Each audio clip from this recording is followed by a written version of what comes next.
BBC London 94.9. London's news, London stories.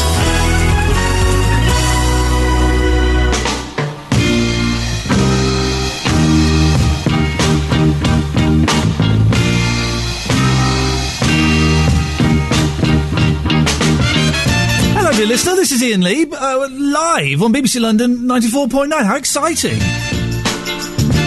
Why would people have handcuffs at home? I'm confused. I don't know. What's that all about? I mean, not going to be placing people under citizen's arrest, are they? Oh, I'm just being handed a note. Hang on. They do what? Hello, this is Iain Lee, sitting in for Robert Elms all week. Don't panic. He'll be back in a week. And we're keeping all of the usual bits and pieces that Robert does throughout the day, so I'll do my best to get along as smoothly as I can. As always, whenever I'm doing a radio show, though, I could always do with a little bit of help from you. I'll give out the contact details in a bit. If anything we're talking about today, any of the things I throw out or any of the guests grab your fancy and you want to have your say, do please get in touch. In the next 10-15 minutes or so, we'll be speaking to Jill Manley, the jazz diva and queen of the blues. After one, we'll be speaking about some of the refurbishments that are happening at the South Bank, including, well, they're going to build a huge, giant urban garden. We'll be speaking to one of the gardeners who was a heroin addict and turned his life round by gardening. I want to find out what got him so attracted to it, because gardening ain't my thing, man. We'll be talking about London's markets with Katie Ingham, director of ilovemarkets.co.uk. What are your favourite markets in London? And get your best bargains as well you've picked up from markets. And before the end of the show, we'll have Joe Stilgo. Stilgo, that rings a bell. Oh yeah, his dad's Richard Stilgo, that's why. Very talented musician in his own right. He's doing a cover of Abracadabra as his new single. He's going to come in and play live. Means I get to shut up for a few minutes and listen to a man playing the piano. Wonderful! If you want to get in touch today, you can do about any of the things that we're talking about. The phone number, 020 722 42000. You can text 81333, start your text with London. Or you can email me, iain.lee, IAIN.LEE, at bbc.co.uk. Now, one of the joys of coming here is I'm allowed to sneak in a couple of my own songs, which is a rarity for me. So I'm sorry, but I'm going to bore you with country rock all afternoon. Is that okay? Of course it is. Let's start off with the inventors of country rock, the Monkees. Oh, what a joy! What a joy! I cannot... Let them finish.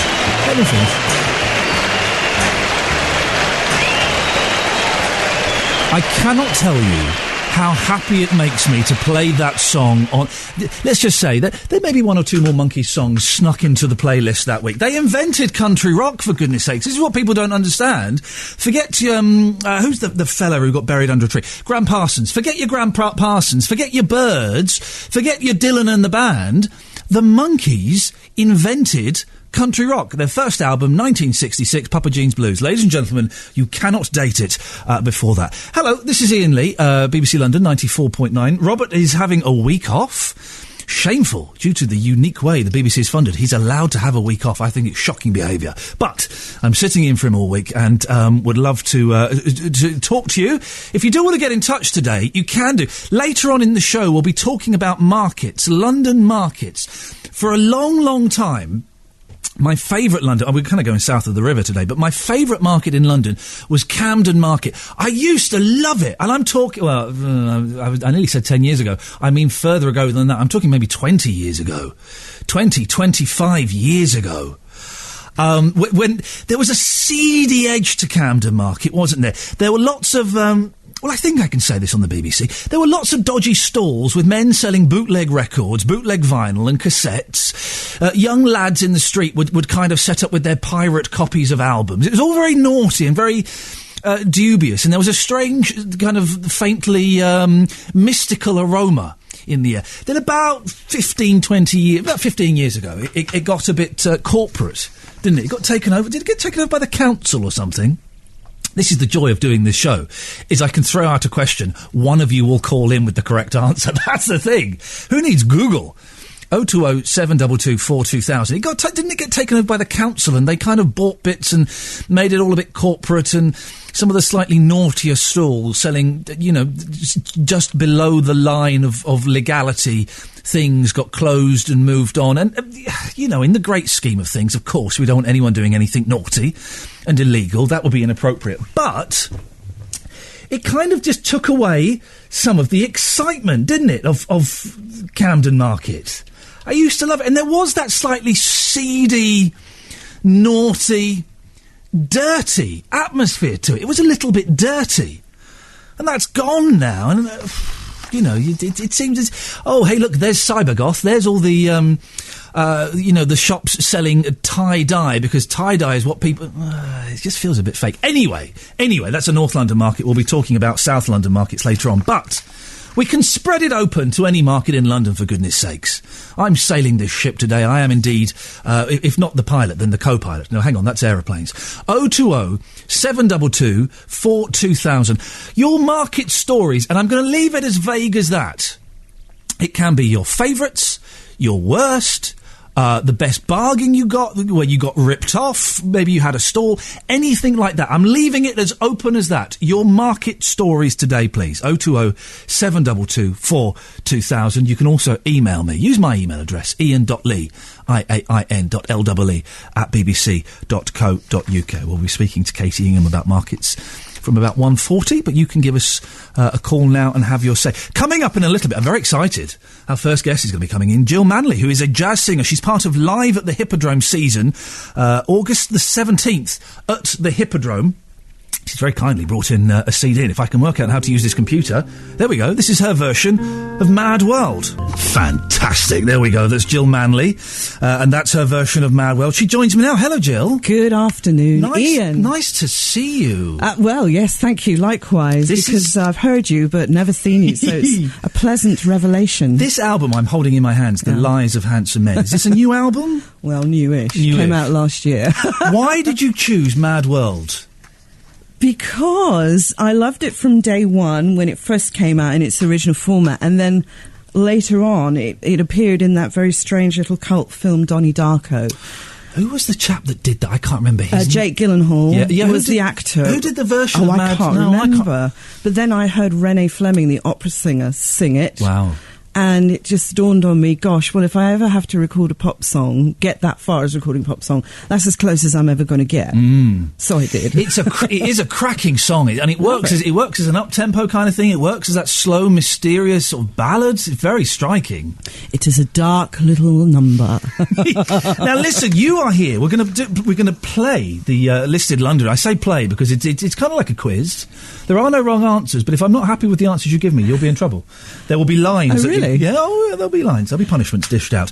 But you're here. You're playing at the Hippodrome on the 17th of August. I am. I'm so excited. I can't even begin to tell you. It's a historic cabaret room. It used to be called the Talk of the Town. Oh, of course. Yes. And everybody but everyone played there. And it was refurbished. The whole building was refurbished last year, or finished refurbished last year. And the Matcham Room, which is the cabaret room name, opened, and I went down there a couple of months ago to see the fantastic Buddy Greco. Yeah. And I took my friend Molly Parkin down there, and we were completely bowled over by the room, the way that it's been done up, the lighting, the sound, the layout, the way it's run, the way it's operated. Wonderful guy called Jeff Todd kind of runs it. He used to be at Ronnie's and Boysdale's, and he's done a magnificent job. The dressing rooms are beyond amazing. Well, I feel that's cheating a little bit. I think dressing rooms should be dirty and small and a bit dank. No, I've had that. I've done 30 years of dirty and dank, thank you. The smallest dressing room I've ever used is at the Vauxhall Tavern. Do you know it? Oh, I've not been to... I've done stand-up at the Vauxhall Tavern years and years ago, Great yes. venue. I had a residency there a couple of years ago, and the dressing room is beyond tiny. And it's actually quite clean now. It used to be half the size. It was literally a broom cupboard. Literally a broom cupboard. We've all done the gigs, either as a stand-up or as a singer. Yeah. And where am I getting changed? Well, there's the toilet or the hallway. Those are your two options. Yeah, well, I usually sort of go behind my car and just do a Batman, you know. So you're performing... There aren't that many... music venues in London, or correct me if I'm wrong, apart from, the kind of rock ones, the dirty bars where you can get a band playing, there aren't that many venues for jazz or for other kinds of music, or have I got that wrong? I don't think you've got... Well, I think there are still venues, it's true, but in terms of concert-style venues, yeah, there's not a huge amount left. My favourites being obviously Ronnie Scott's, and of course now will be the Hippodrome, my next favourite, I know.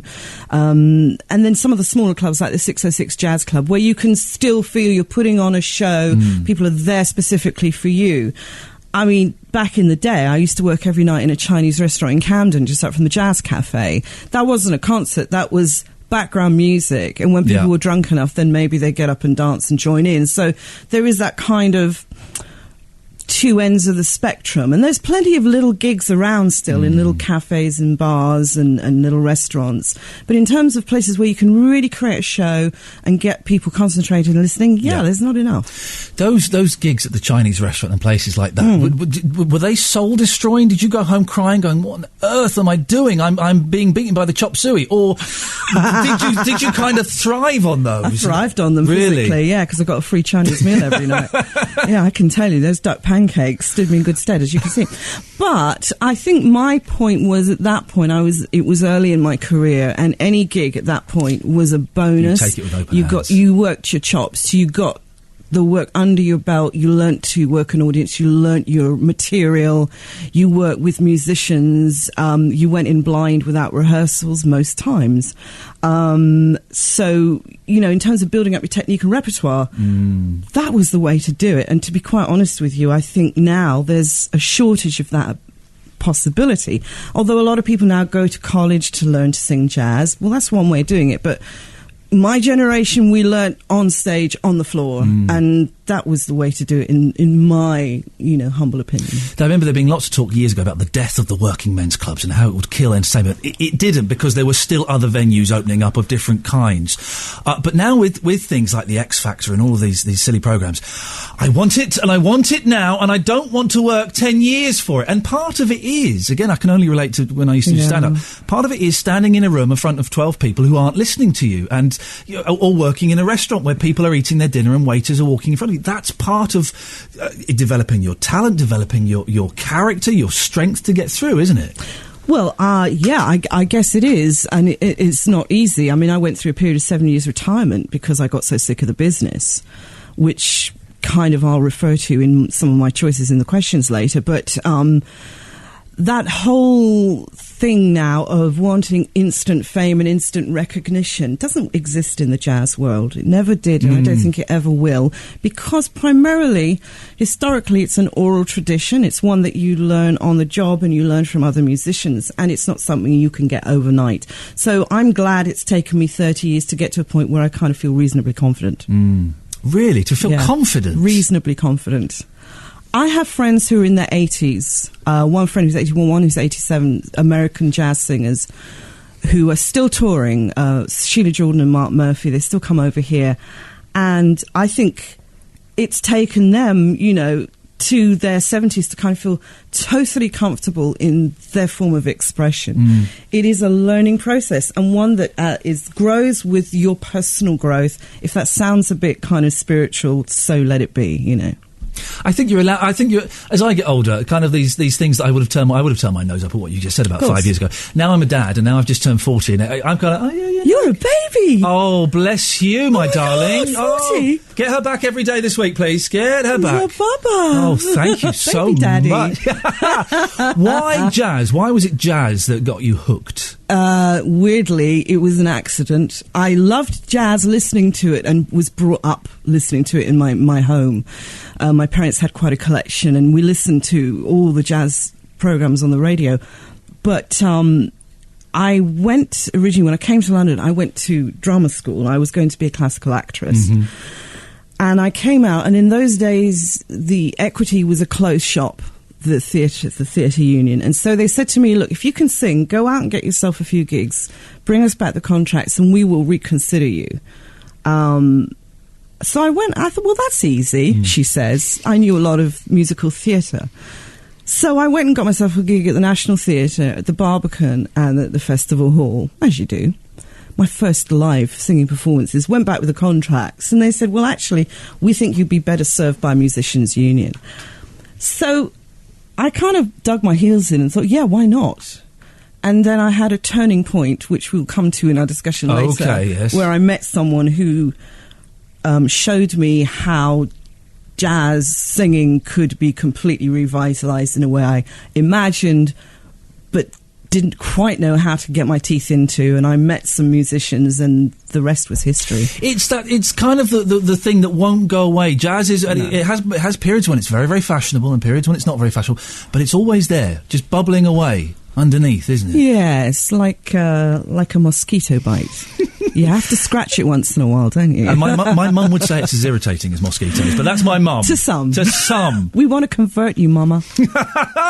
Listen, it's very nice to meet you. Stay there. I'm staying. Because I've got your 15 questions here. You are our listed Londoner, Jill. You ain't going nowhere. You ain't going nowhere today. If you want to give us a call and take part in this, you can, of course, 020 722 4000. My name is Iain Lee. I'm sitting in for Robert Elms. If you want to give me an email as well today, use my email address, because I can access it. Robert's locked me out of his emails. How rude. I don't know what I did last time. I may have signed him up for some sites that he didn't want to be signed up to, but that's all part of the business. iain.lee@bbc.co.uk. iain.lee@bbc.co.uk. Are you a big fan of markets? We're talking markets a bit later on. Yeah, Jill. I love them. You like a little wander? Love them, honey. I get that from my dad. My dad used to love collecting rubbish, and we would spend so, honestly, one man's treasure is another man's rubbish, or vice versa. He used to spend so much time at the local dump back in the 70s when you could go to the dump, and I remember he came home one day with this massive suitcase, what looked like a suitcase, and we said, Dad, what have you got there? Have a look at this. And he opened it. The most beautiful accordion. It was just... And you could do that back then. But you're a fan of going to markets and browsing and stuff. Totally.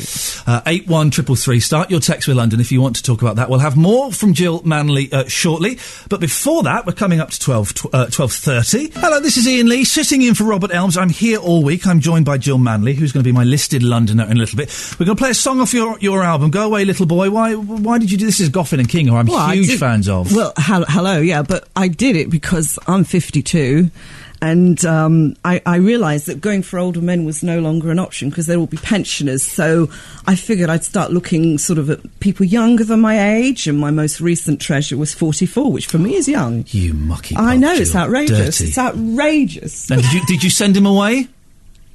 Not yet. Hey, it turns out, Jill, you're not bad. You're not bad. You've got quite a nice voice. Quite nice, is it, love? Quite nice. That sounds lovely. Thank you, honey. Boy, oh boy, I wish we could broadcast the stuff we say off air. We have just... I won't give anything away. Jill and I have just had the best chat ever. It turns out we have quite a lot in common. That's all I'm going to say.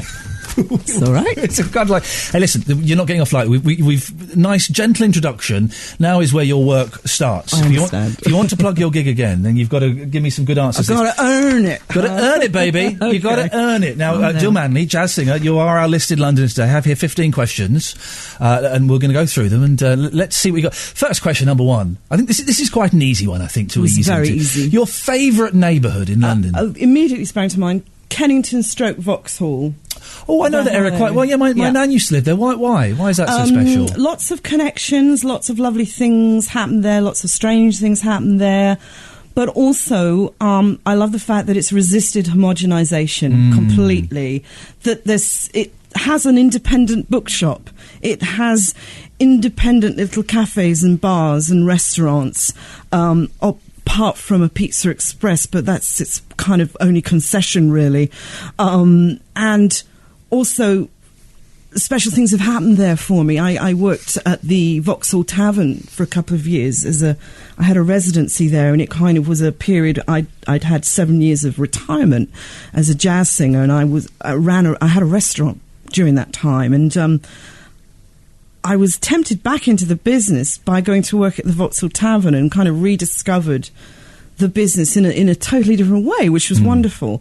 But I also, in 98, during the period when I wasn't working in music, I went to work for a conservation architect called Giles Quorm. A conservation architect? A conservation architect. Okay. And he's still there. Very special practice. It was very small. It was in a back street. It was a small studio with a little team of very gifted architects who weren't working on computers. It was all hand-drawn, and they specialised, and they still do, in conservation of old buildings. And Giles himself, he's a character, I'll say that. He's definitely a character. But his knowledge and expertise is bar none, I think. And he's called in to consult on places like the British Museum. And we worked on buildings like the Princess Diana Memorial before that opened down in Althorpe. We were working on the V&A. We worked on the Science Museum. So what would you do then? What was your role? Okay, well, I wasn't an architect. I was his PA. Wow. And at the time, it was kind of weird because they were they weren't used to someone like me. It was a very quiet kind of sort of gentle little practice. It's fair to say you're like a whirlwind. Well, and I had a shaved head at the time. Right, okay. And I kind of burst in on them, actually, as a very poor typist, but I had great phone manner. And that's what sold me, was that I recognised every client before they could even say, this is on the phone. And I would immediately engage with them and tell them what's going on in their job. And then I'd type loads of horrible reports, which were deadly dull, although I learned a lot about architecture. And I was the worst typist. I still am. But it didn't matter, because I brought something to them that was kind of energy, I guess. Yeah. Well, then this goes on to the second question, and I was thinking this might, if you've worked closely with architects, this might be a tough one to answer then. No, not at all. Really? Your favourite building? Absolutely, without question. And again, it's in Kennington. It's an old courthouse, originally, in Renfrew Road, SE11, and it is now, and has been for about 15 years, a Buddhist centre. Right. A Tibetan Buddhist centre. And I discovered it by accident. And it is the most extraordinary, and this is what I love about conservation architecture and the recycling of a building, is that you can take a building that has had one life and completely alter that life into something new and maybe positive. So here was this high security building, with bomb-proof glass, and this is where they were trying IRA terrorists at one point. And the courtroom now is the meditation room. Wow, that's a transformation. And it has a huge statue, hand-built statue, sculpted, of Buddha. And the cell block, which was originally where they would bring the prisoners each day to be foisted in court, are now little rooms for people to retreat in. So that, to me, is the beauty of conservation and the evolution of a building is incredible, isn't it? Because it's beautiful. There are similarities between getting locked up in a cell and going away for a little spiritual, contemplation, I would imagine. Well, it's about unlocking, your mind as well as your body. You old head, you. I like you. I want to talk to you for longer. Yeah, okay. We'll swap numbers for this. Okay. Your most hated building, then? Is there one building in London? So hate was a very strong word. Yes. And it brought something up in me that I don't like, because I'm not a hater of any kind. I don't believe in that word. So I said my building, or something I didn't like so much but could never hate. And it's gone now, and this is destroying to say it, but the roundabout at Waterloo Station by Westminster Bridge used to have a horrible derelict kind of office block. Yes, it did, yes. Is that the one with the walkway? No, it didn't have a walkway. No. It was just right by the hospital, the roundabout that's by St Thomas's Hospital and Westminster Bridge, and Waterloo Station's behind it. It's now a hotel. Right, yeah, I know. And it still looks dark. Yes. It looks like it's been plonked there. But that kind of was the building that annoyed me the most, because it sat there being unused, undeveloped, and was ridiculously positioned anyway. Who the hell wants to work on a roundabout? Nobody, clearly. So it has gone. Can't say what's replaced it is any better. I sometimes quite like abandoned buildings in cities. Because when I was growing up, and we used to live in Slough, and we would come into London in the 70s and the 80s, there were quite a few abandoned, old, dirty buildings. There were there may even have been in the 70s, I might be wrong, a couple of bomb sites still in various parts of London. And that, you would see things springing up around it, and those kind of decaying buildings were quite poignant for me. They kind of mean something. Yeah, and there was one on Lordship Lane in East Dulwich for years, a Gothic house, which apparently was a listed building but was left to rot for 20-odd years and has just literally been redone, and people are going to live in it. But it was apparently the first residential home built out of cement. I know, that's why it was listed. Can you imagine? It's opposite Dulwich Woods, and it's actually finally just been, renovated and conserved and looks gorgeous. So it just takes time in this country. It takes time. The best view in London for you. That was an easy one too. Coming over Waterloo Bridge, going across the bridge from Waterloo, South London, into central London at night. It's so beautiful. It's magical, and every time I do it, my heart lifts, because for me it's like, there's my playground. Hello. And you can see St. Paul's, you can see the eye. Sometimes there's some structure outside the Hayward Gallery, some sort of exhibit or some light. And then you've got the National Theatre, which keeps sort of doing things. And there's just that sense of, I'm now getting into the heart of everything that excites me. And the lighting. And just as dusk is coming, it's that magical moment, and there is nothing like that. So that was an easy one. Yeah, you're right. Crossing the river, a lot of those bridges, but that bridge, crossing the river at night time in London, it looks. It's what I imagine tourists want to see. It is that exciting. That's the exciting London that people come to see from all over the world, isn't it? Totally. But that one just in particular, because every building on that little stretch across there is just, you've got the Savoy and it just, I don't know, it just still today it excites me. Favourite open space, Jill? Oh, that was a funny one. The first one that sprung to mind was Woman's Pond on Hampstead Heath. Oh, I see. Do you know it? I'm aware of it. I've not been in there. Because you'd be chased out. I would be in very serious trouble, yes. And if you went to Men's Pond, you might get nervous too. I don't get this thing for, hey, let's all strip off and jump into a freezing cold pond. Oh, no, really? I don't want fish touching my legs. Well, they don't. They swim away. No. They're not interested in your legs. I don't want to be interested in any part of me. Whenever I've swum in rivers or ponds or lakes, it's been a long time, fish is just touching me. Oh, no, thank you. Okay. No. Well, I grew up swimming in lakes as a child. I lived in a magical place in Buckinghamshire called Stowe. It's the home of the original Duke of Buckingham, who built Buckingham Palace.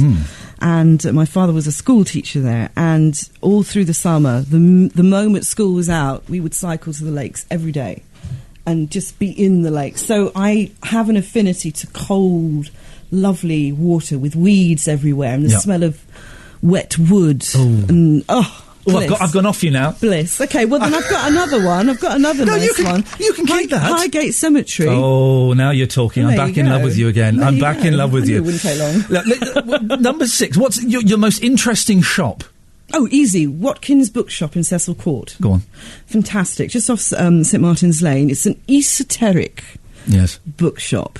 And you can buy books on magic and the occult and witchcraft and paganism and religions and philosophy. And it's one of those places you walk in and it's daylight and you walk out and it's the evening. You think, where did that time go? I've just seen, speaking of time, look, we've only got 11 minutes. I'm going to rattle through these. No, it's me being naughty. Favourite bar, pub or restaurant? OK, well, the original 606 Club, which was actually positioned at 606 Kings Road, has actually moved to Lots Road, but I will be forever in love with both the old and the new 606 and the old and the new Ronnie Scott's. Easy. Because that got redone 5-6 years ago, maybe a bit longer than that, actually. I didn't mind it being refurbished upstairs, but they got rid of the bar downstairs, which was a huge loss. Yes. That's where we hung out with everyone, so... But I still love it. This is Iain Lee sitting in for Robert Elms. I'm talking to jazz singer Jill Manley. We're going through her 15 questions. Your most memorable night out in London. I'm imagining as a jazz singer you've had one or two memorable and unmemorable ones for whatever reasons. Some of them are so memorable I daren't repeat. Good Ian. for you, yes, well done. Okay, so this is a quickie, if that's possible.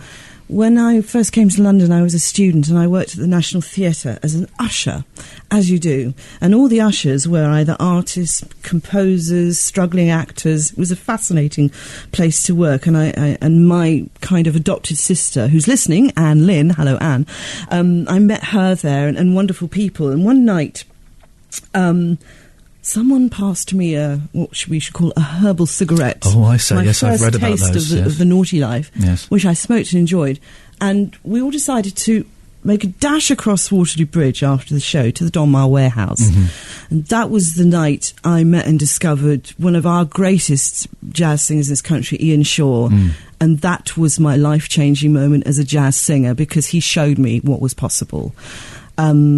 And he said that I was quite terrifying on one level to meet, but on another level we became fast friends for the next 30 years. So that would be my most memorable night. How would you like to spend your ideal day off in London? I start with a fry-up.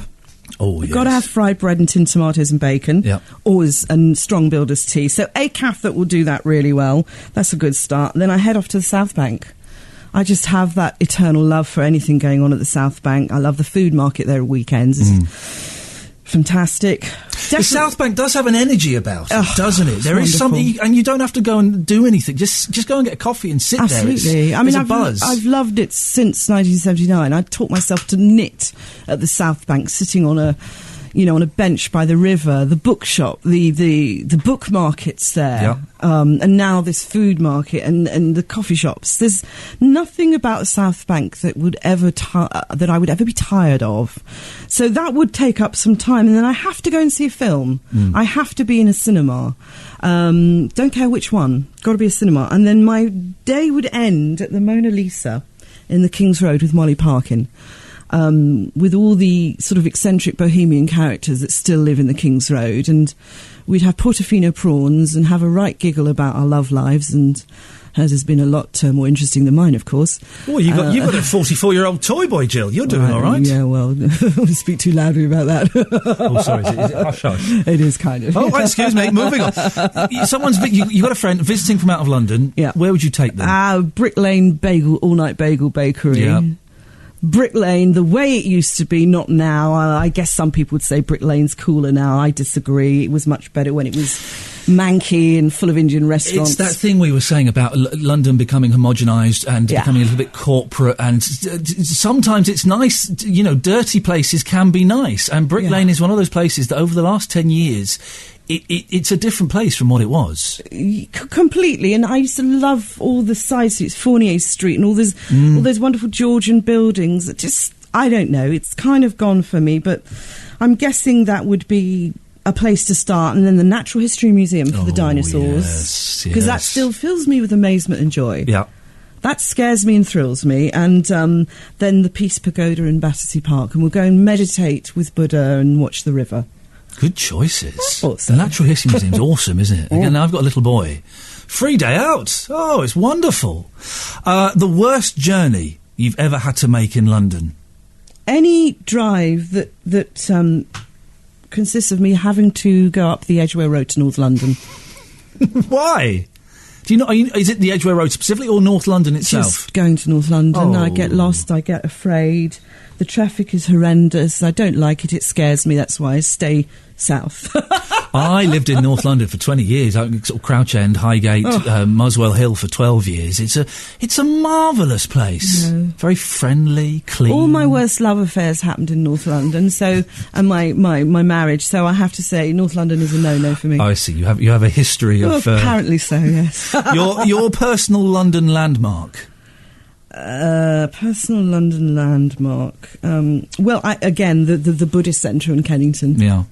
I resonate there, and I met the Dalai Lama there, and wow. I sang for him there. Wow! How did you get to sing for the Dalai Lama?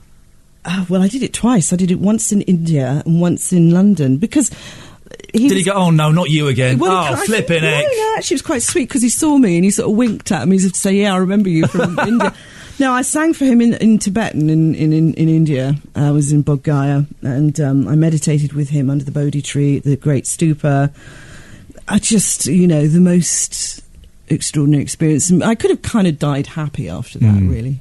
So did you say you sang in Tibetan? Yes. I couldn't do it now because I haven't got the words in front of me. Oh, I see. Sorry. But it was his Long Life Prayer, and it funnily enough, it went to the tune of Amazing Grace. Oh, I bet that was so wonderful. It was weird. It was a weird kind of incantation of Amazing Grace in Tibetan. I'll say no more than that. If we had more time, I would sing to you in Hindi, but we're running out of time, so I shan't fit that in, I'm afraid. Your favourite fictional Londoner, Jill? Do you know, that was really weirdly hard. But I finally plumped on, and I don't know if this is allowed, but, you know, all the characters in Upstairs, Downstairs. It's not allowed. No, of course it's allowed. Of course it's allowed. I don't think there are many rules to this. Okay. We can be quite free and easy. Well, they were fictional. They lived in London. Yeah, I loved London. Upstairs, Downstairs. Absolutely loved it. Old Upstairs, Downstairs, or new Upstairs? Well, old, I have to say. Yeah. New didn't quite work for me. No, I know what you mean. So, yeah, that's as far as I got with that one, really. Your favourite... Don't worry, it's not a test. You'll be free to go at the end. There'll be no detention. Your favourite London film, book, or documentary? Last two questions. Immediately I had two sprang to mind. Okay, so the film is a wonderful black and white film directed by Joseph Losey in 1963 called The Servant. Oh, I don't know that one. Oh, very Is it good? dark film. James Fox and Dirk Bogarde, Wendy Craig and Sarah Miles. Very dark film. You have to see it. It's set predominantly in South Kensington, but there's also many scenes in nightclubs, 1960s nightclubs, and the music was by John Dankworth and the singing by Cleo Lane. Oh, of course. And it's wonderful. a very dark tale of how roles are reversed and power is exchanged in a relationship between a man and his butler, the butler being played by Dirk Bogarde. Have to see it. The screenplay was by Harold Pinter. And then... I've not even heard of this. This sounds awesome. Oh, please dig it out. The Servant. You've got to see it. Do you get to see lots of shots of old London? Yes, you do. Great. But also Passport to Pimlico was another great film. Anything like that, really. I do love film. My favourite types of old London films are ones where you get to see Piccadilly Circus in the 1950s. Yes, I don't know why. Yes. Absolutely, yeah. It really excites me. And then there was a documentary that the BBC showed, which I tried to find clips of but couldn't, about Archer Street in Soho in the 50s. Okay. And it was really about, you know, the musicians and the jazz musicians and where they all hung out, because all the music agents were there and they'd go down, you know, and try and get gigs. And then Ronnie Scott and his first club, and then moving the club. And it was a great documentary.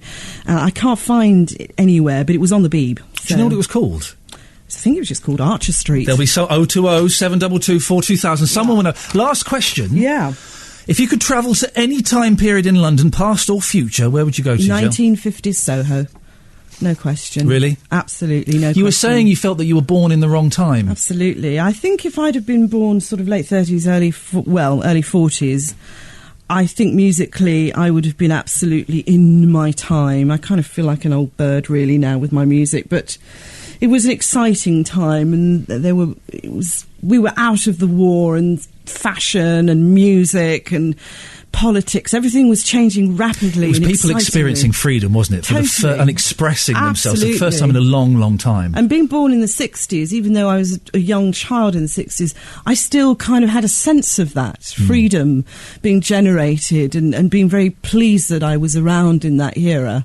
So, yeah, that would have been perfect, but I wasn't, so... Well, your prize is we can send you back there. No, we can't. Yay. Jill Manley, it's so nice to meet you. You're And an absolute you. star. You're playing at the Hippodrome on the 17th of August. Is there a website or anything if people want to come and find out more about you? Yeah, absolutely. I have a fantastic website run by an absolute sweetheart called David Barrett. Heads up for David. Heads up for David. Yeah, and it's called jillmanleyjazz.co.uk. And the new show is a fantastic collection of the Etta James material, the blues singer who passed away last year. All her big hits and more. It's lively, it's fun, and it's naughty, and it's sexy. You got... She threw that in right at the end. It's naughty and it's... Jill, it's absolutely lovely to meet you. Thank you so much for coming Bless in, my you, dear. honey. Right.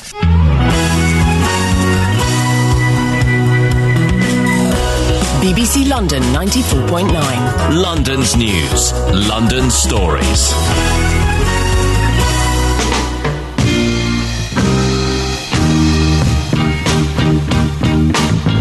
An hour into it, and so far we've lost nobody. That's got to be good news, hasn't it? Hello, this is Iain Lee, sitting in for Robert Elms. I'm here all week. It's only for a week, don't panic, and I'm not messing with the formula too much either. We're kind of keeping in all of Robert's regular features, and you're more than welcome, as always, to take part in any of the things we're talking about. Markets are coming up later on. Markets. Keen for your market stories. And this can be anything. Maybe you had a market stall, you got ripped off in a market, you got chased through a market, you lost your clothes in a market. Pretty much anything. Or if you just want to phone up and tell me your best market. I'm getting so old, I'm starting to have those conversations where I go, well, Camden Market 20 years ago. Kensington Market 23 years ago was much, much better. If you want to give us your... I'm so old. You know you're old when you can talk about something that happened 20 years ago and you were still a grown-up then. Man alive. If you want to get in touch, you can email me, iain.lee, iain.lee at bbc.co.uk. You can send me a text, 81333, start with London. Or, this is the best way to do it, 020 722 42000. Talking about some changes, the Festival of Neighbourhood on the South Bank. The site's been transformed into a giant urban garden. We'll be speaking to the people behind that shortly. This is Iain Lee, BBC London 94.9. How about a little bit of Stephen Stills? I don't agree with the ethics of this song, but it's a very catchy chorus. He's very naughty, Stephen Stills, in more ways than one. He's my favourite out of all the Crosby, Stills, Nash and indeed the Young. He's by far the best musician out of all of them. But love the one you're with. I'm not sure I can condone that kind of behaviour. This is Iain Lee, sitting in for Robert Elms on BBC London 94.9. Now, joined by some... Well, let's go around and say hello to everyone first, shall we? We've got Rachel Harris. Hello, Rachel. Hi, how are you? I'm all right, thank you. I'm sitting in for Robert, and it's always slightly nerve-wracking because all of his fans will be going... Sitting there with their arms crossed. Go on then. You think you're as good at Elms? Go on, entertain us. I think we got away with it just about. I'm already impressed. Thank you. Kelvin Barton. Hello, Kelvin. Hiya. And Paul Pulford over there. Hello, Paul. Hello, mate. I can just about see you behind that microphone. Right. Okay. Now, the reason you're here is because of the Festival of Neighbourhood on the South Bank. Is that right, Rachel? That's right. Tell us what it is and what your connection is with it. Okay. So I'm head of participation at South Bank Centre, which is a really nice job, which means that I'm involved in creating these festivals that we do throughout the year that involving many, many different art forms, and we tend to have a big one over the summer that's really accessible for families, for all sorts of people, professional artists, for beginners, for people that just want to have a go.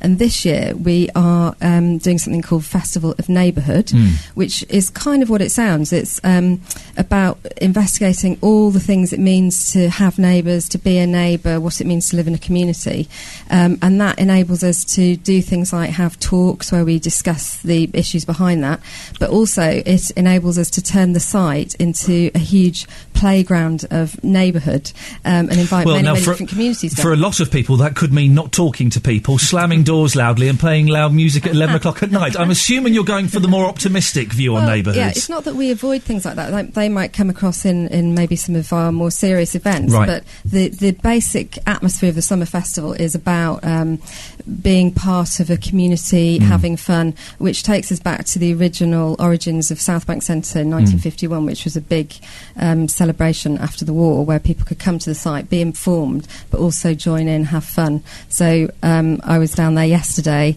and you've got literally thousands of people enjoying themselves, seeing performances.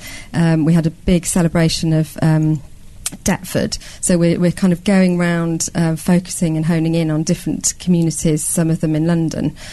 So it was a big weekend where we invited many partners from Deptford, community groups, arts organisations, to come and share their work, and so you could sit in and watch those performances, join in, or wander around the site and just take your drink and look at the amazing sculptures made of hedges, and the giant sculptures, the fountains, the allotments across the site. You've sold me sculptures made of hedges. Absolutely. It's always my kind of thing. And there are acts and entertainment going on as well, so there'll be live performances. Yeah. The idea is that South Bank Centre, you can either get a ticket and go into one of the halls and see top-class art, or that same standard of art is out and about. So we're really famous for our open foyers, and it's a 21-acre site, so there's always something going on. So you're head of participation, Yep. which is a great title. It's a good Does that title. mean that you spend, when this festival isn't on, you spend the year... Are you booking the acts that come along? What exactly is your role? So my role is to work with many, many different colleagues to invite artists to come, and as you say, it's kind of a way of booking acts, but we tend to do it by starting off with an idea that then turns into a festival. We like festivals so much that we have about 10 a year now. So there'll be a different idea for each festival. One is a children's festival, another is about women and women's place in the world. Another one is looking at the connection between the UK and India, and then we have these big summer festivals. So I have to balance all these elements, which is making sure you get really, really the best quality art and culture. And for us, culture is everything from having the best food to inviting the best orchestras. I want your job, please. Doesn't it sound fun? It just doesn't sound... You're creating these huge things that thousands of people are going to come and see. It's wonderful. So a day in the life of me is coming in, and it might be inviting artists to come and be part of the festival. So, but I wouldn't just invite them. I'd say, we're part of Festival of Neighbourhood. What do you think you could contribute on that theme? And we work together for many months. So you're not just booking an act. You're asking them what they think they could bring that's unique and could develop within it. So it's very carefully chosen. It's not just a case of, are you good?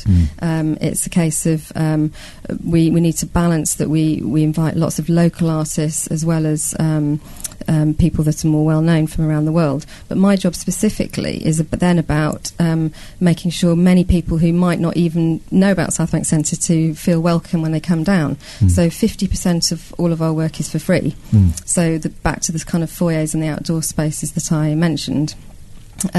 We work to make sure that people can kind of trip across exciting things. So I might be working on an exhibition that's for free and outdoor in the public, or back to the giant people made out of hedges, or as this weekend, making sure that if we're really going to say we're celebrating Deptford, that we've gone to that community and worked with that community over many months. So that it's really genuine and authentic. Well, Kelvin Barton, Paul Pulford, you're here. You're part of this Festival of Neighbourhood. Kelvin, you're part of a gardening team. Is that right? Have I demeaned you by using the word gardener? Well, we both are. I oversee the a mental health engagement project for Housing Association in East London. Okay. Which we've been invited by South Bank and the Eden Project to build and manage and maintain a garden at the Queen Elizabeth Hall. And this is grounded ecotherapy that you work with, right? Okay. So what do you do? So what do you do? You're doing a garden at the festival hall. Yeah, but my main job is a social worker. So I work with people with drug and alcohol problems, previous history of sleeping on the streets, mental health problems. They've suffered some sort of trauma in their lives. So my job's always been to try and get people out of hostels, trying to get them active, get them engaged in things that are interesting. So that's kind of my part in grounded ecotherapy, is very much the people side of things, kind of working with people when they relapse, because people can do really good for a period of time. They kind of stabilise in substances, stabilise in mental health, but then sometimes that can go the other way too. Well, quite often I would imagine that can be the thing. You think, oh, I'm fine, I'm better, I can have a little drink now, and you go straight back down, of course. Yeah, absolutely. Don't you? Or something traumatic happens to life, a death, a breakup in relationship, and then you've got to try and pick up the pieces. It's keeping and it balanced, it's also isn't trying to make a strong foundation for people so that when something awful happens or something traumatic happens, there isn't so far to fall next time. So it's not going to be falling straight back to living rough on the streets. And Paul, you're part of this. You're the head gardener. Yes, I'm the head gardener. That's not a bad title, is it? I'm very proud and feel privileged to be working on the garden, to have participated in building it and running it, and it's a really beautiful space to be.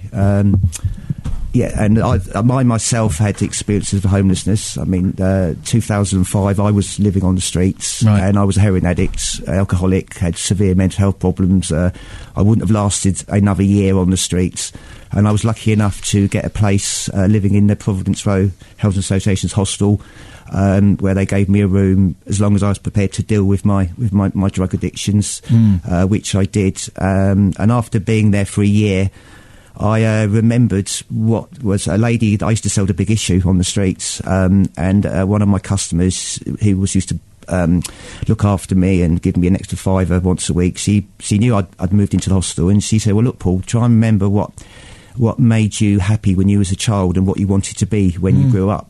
And I remembered the most happiest parts of my childhood was I was gardening, because my dad was disabled, he had polio, he was in a wheelchair. So I had to do the gardening for my pocket money, like when I was 6. Pushing a petrol mower at 6, cutting the hedge and so on. So I started building a garden in the back of the hostel, out of wood from skips and so on, and then sort of lost myself in gardening. It really helped me. Then that's when I met Kelvin, because he was my mental health worker, and he was helping me a great deal. And then suddenly noticed that lots of other residents in the hostel, they started to come out to help. And then it's a long story. We started up a voluntary gardening club, meeting twice a week. We had an allotment, and that's how it started, sort of 7 years ago. And now I'm sort of feel like I'm at the pinnacle of my life now, being head gardener, running in this garden, and watching other people, other members of our group, getting their lives back together again from working on the rooftop garden. I'm not a great one for gardening, but I've been reading the book about sort of indulge me for a second, connecting with spirituality and stuff. Yeah. And there is a big thing in there about getting your hands dirty, working with the earth, working with plants, watching things grow. Exactly. That's why we're called grounded. Right, to actually touch the earth, to actually touch something that's living is the most sort of energising, most holistic thing one can do. It's the most natural thing for us to do. If you imagine 500 years ago, if you couldn't grow vegetables, if you didn't know the healing qualities of all the wild plants that grew around you, if you couldn't work with trees, you couldn't build houses, you couldn't feed yourself, it's what we all did. And we've now gone so far away from it. And as you just explained, I suffer from bipolar. I woke up yesterday morning in a real deep hole, didn't want to get out of bed, just wanted to go back to sleep, and I went out and went straight and sat amongst vegetables at a local farm, and that was basically got my head together. So you're well enough now to know when you're starting to feel not very well that you know what to do. Yeah, you've got a plan in place that you can go and operate on, and it works. And that's how it works for members of our group. Right. I mean, 95% of our group are all ex-homeless people that have all suffered problems like myself with drugs, alcohol, mental health problems, is what causes the drug taking in the first place. And it's just fantastic to watch them open up and get their lives bouncing back from gardening. But it's not the only we work on other projects in the East End of London, but building the South Bank garden, that is the sort of pinnacle of my life at the moment. Why won't my potatoes grow? I'm growing potatoes. Last few years I've tried to grow potatoes. These horrible, dirty, soggy little things come out of the ground. What am I doing wrong? You've not put enough fertiliser in the soil in the autumn. And you've got to feed them with seaweed as well. Oh, really? Does that work? With seaweed, liquid seaweed or powdered seaweed, again, and then you'll have beautiful potatoes next year. It's an amazing turnaround, isn't it? To come from, I've got friends who have suffered drug addiction, to come from a problem where drugs have controlled your life, as well as the mental health issues, as well as being homeless, everything against you. Suddenly you're head gardener for an organisation. You're doing a big gardening display at the South Bank Centre. How does that make you feel? You look back at your life and where you were and where you are now. It makes me feel fantastic. Yeah. I mean, just sat here talking to you now is, it's great. And again, not just for myself, but other members of our group, seeing them, sorting their lives out, coming to work every day. I mean, we're grounded. We're at the South Bank 7 days a week because we have to at the moment. Watering has been our biggest problem at the moment. Yeah, but I mean, everybody should come and visit it, should see it, because you have to see it to believe what a wonderful place it is. We've got thousands of school children coming every week. The kids can just wander through the vegetable allotments, just taking pieces of mint and peas and eating them, which how often does a child get to do that? I've got 2 little boys and we are growing vegetables. I think it's so because kids don't know where food comes from. Exactly. Where do peas come from? Tesco's. So to grow stuff and for them to come to this, because not everyone's got a garden, for them to come to this and see it and pick it and smell that mint, rub that mint. And taste it. It's a huge thing, isn't it, for young people? We forget that, yeah, I think. It totally blows them away. We're right in the middle of a city as well. Yeah. So I was just going to say that. Yeah, we're right in the middle of a city. Yeah. And we're just so proud of the work that Paul's been doing. It's just brought the whole, the roof to light, and that what you're doing there is now spreading across the whole site, and we hope to multiply it. And we're able to bring these wonderful specialists like Paul, who as he's saying, is getting so much from it personally. But then literally thousands of other people are able to just enjoy the garden or learn there. And we were saying the other night, just people there having a drink, but I mean thousands. The best view in London. Yeah. And yet you've got experts like Paul wandering around. It's a bit of Merry England. If you romanticise an old English village, that's what it's like on the roof. You've got a wonderful village green encompassed with wildflowers, with wildflower meadows next to it, allotments. And this is all on the roof? All on the roof. Allotments teeming with veg. You've got onions, shallots, garlic, runner beans, courgettes, potatoes, strawberries, dill, chives, parsley, 5 different types of mint, all growing there. You've not brought anything with you, you lot. I have. I've actually just picked some soapwork, which I'm going to make my own shampoo tonight with to wash my hair, and there will be some people out there that know what I'm talking about.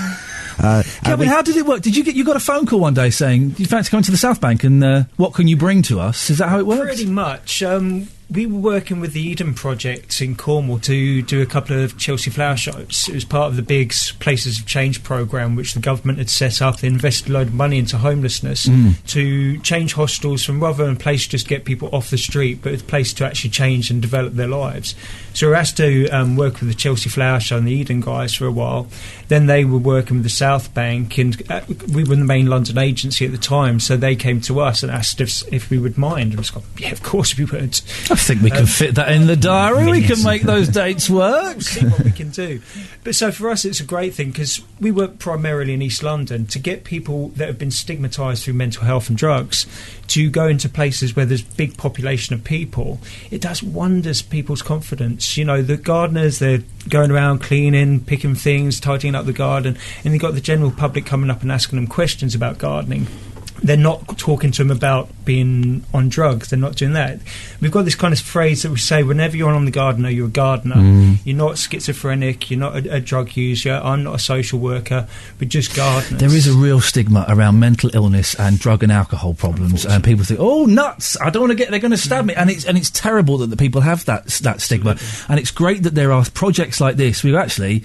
Just not very well, or they got problems, but they're people, and they got so much more. You've got so much more to you than you would expect. Is there a website for Grounded Ecotherapy? If people want to have a look. You can find us on Facebook at the moment. Right, okay. We're just waiting to set up you can see us on prha.com, which is the Providence Row Housing Association's website. Okay, there's lots of contacts on Paul, there. your garden is on the Queen Elizabeth Hall roof. Is that right? That's right. And also, we've just built another garden this year, which on top of the Hayward Gallery.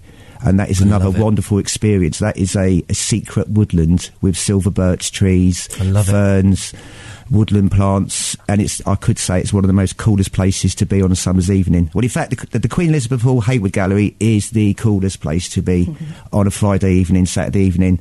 The lawn is like Copacabana Beach. People are having picnics on it. He's good. You get him as your PR guy. You've got over 150 species of wildflowers right in your face. Yep. There's thousands of bumblebees and honeybees swarming over the whole garden. The potatoes are growing higher than the children. So for the young children, they can just run around the vegetable boxes with potato flowers, just slapping them across the side of their faces and everything. No, you must go and see it. Rachel, it sounds like a cracking idea, and it sounds like it's working really well. Wonderful. It is working. So all those places that Paul's mentioned are kind of the nooks and crannies in the different venues at South Bank Centre. So, and I have to just stress that this garden is here pretty much all year round, apart from a bit of maintenance in the winter. And this has given the inspiration for the Festival of Neighbourhood. And how long is the festival going on for? When does that? Until the 8th of September. 8th of September, yep, okay. So still lots and lots to come and do. And if people go to... what website is the best place to come? southbankcentre.co.uk, which will also tell you more about our gardening projects. Sounds like a cracking idea, Rachel. Thank you very much. Kelvin and Paul, sounds brilliant. Best of luck. Keep up the good work, gentlemen. Come and visit, and you will leave with a bag of veg. Well, take me up on that. The stuff you brought is for you to wash your hair. No. You come and sweet peas or something. Yeah, no, you come and I promise you'll walk off with a bag of veg. Enough to feed your family. It's very, very nice to meet you all. Thank you so much for coming in. This is Iain Lee on BBC London 94.9, sitting in for Robert Elms. Oh my goodness, look at that. The time is 1:30.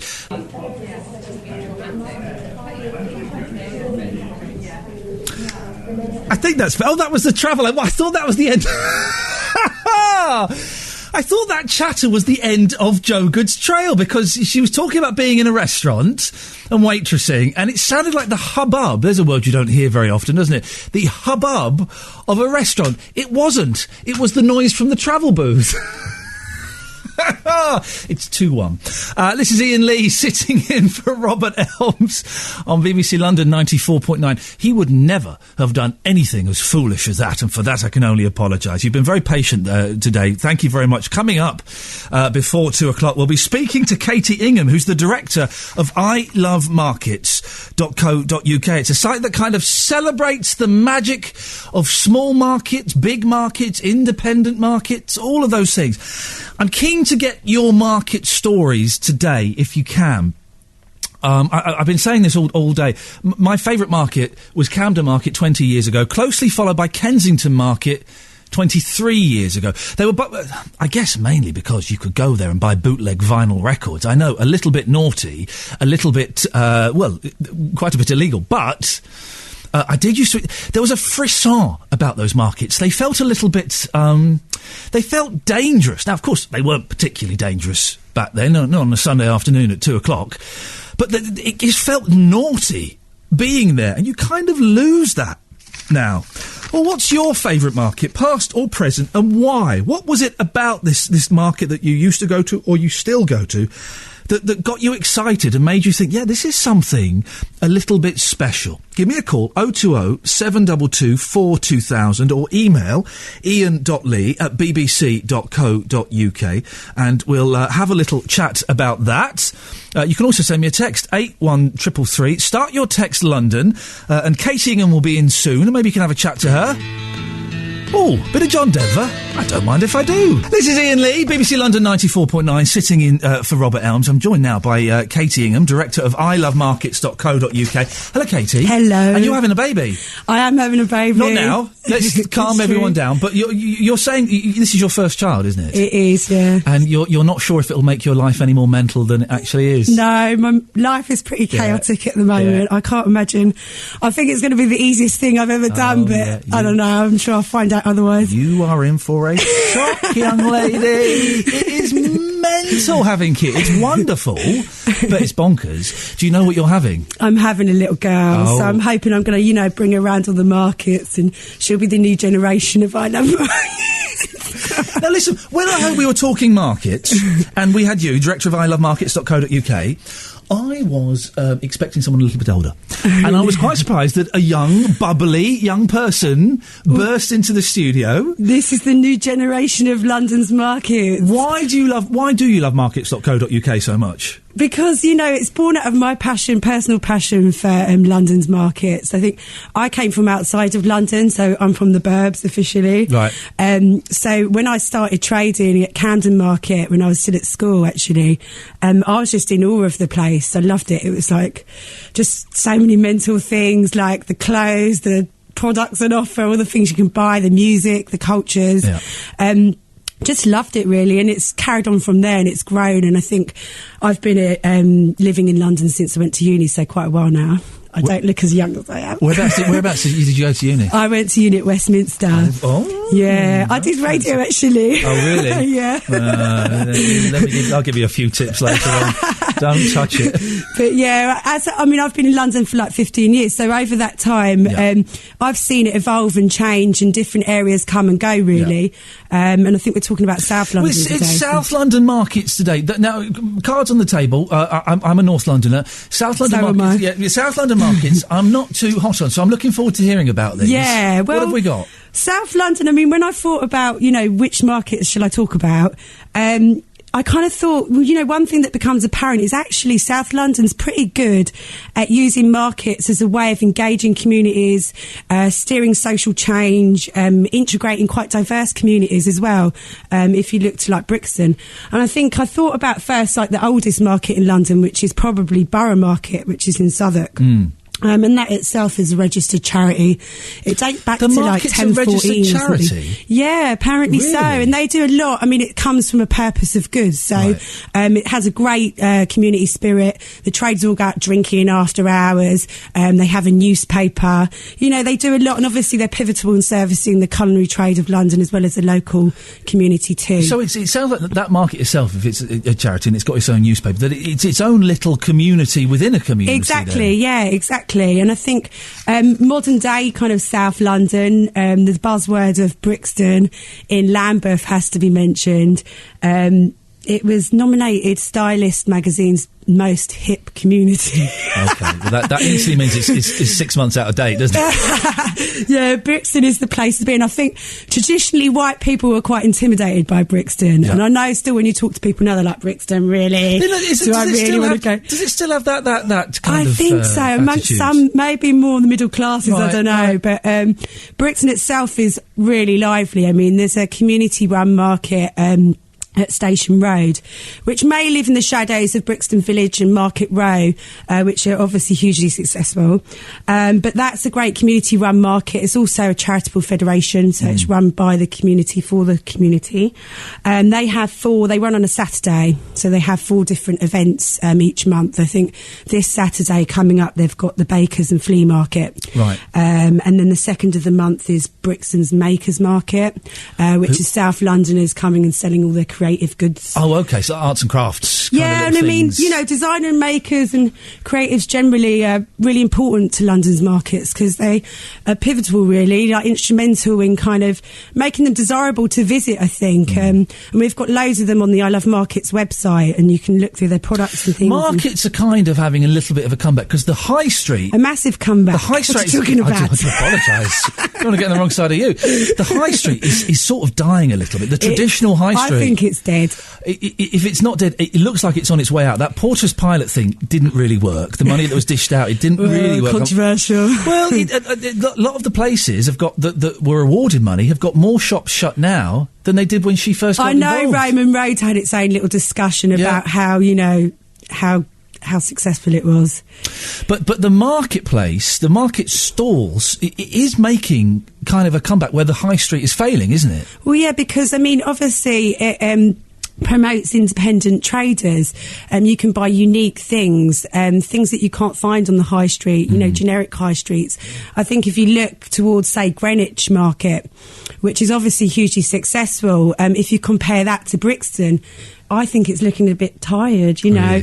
Really? Yeah, I mean, sadly, the retro market, which was there, which used to be a really cool hangout for young people, that closed. It's made way for a college. There's shops shutting, vintage stores selling up. You know, it's obviously still really popular with tourists, and it's a great place. It's quite twee. You know, you'll find great London kind of made products there on the weekend, and they do a nice antiques retro market there on Thursday.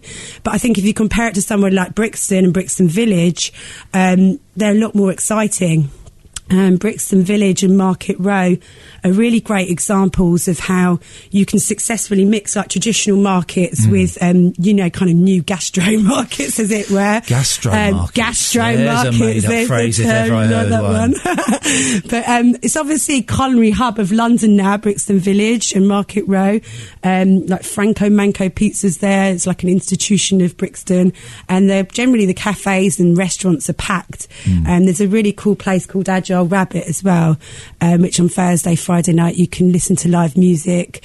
I mean, it's traditionally a scummy indoor market, so it's a disused scummy indoor market which you'd probably never stop foot in, and I'm sure there's like quite a few of them across the country that still exist. But it's a great example of how they've integrated 2 very diverse communities, really, and very successfully. It's really interesting place. There's lots of independent traders there too. Did you hear this thing today that Eric Pickles is saying that he wants to be people can park on double yellow lines? Every time I hear his name, it makes me It is a good name, isn't it? Eric Pickles.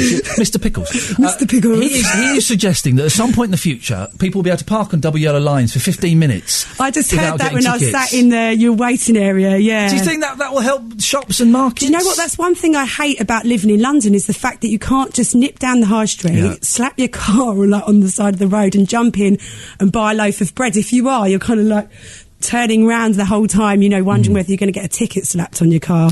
But if everyone did that, then it would be a mess, wouldn't it? It would. I think pedestrianisation the way forward. Right. You know, if you look at Oxford Street, it needs pedestrianising, in my opinion. Yeah.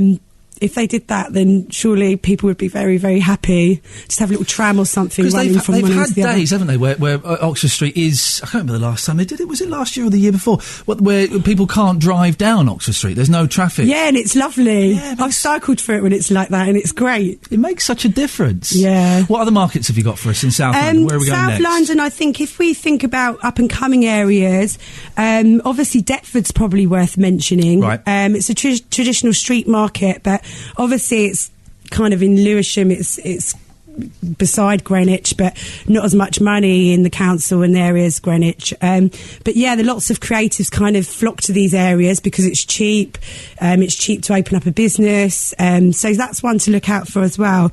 There's also within Brixton Lambeth itself, there's a market called Crafty Fox, which are an independent crafty market for creatives. Right. They do an event at the Dog Star, which is a pub in Brixton.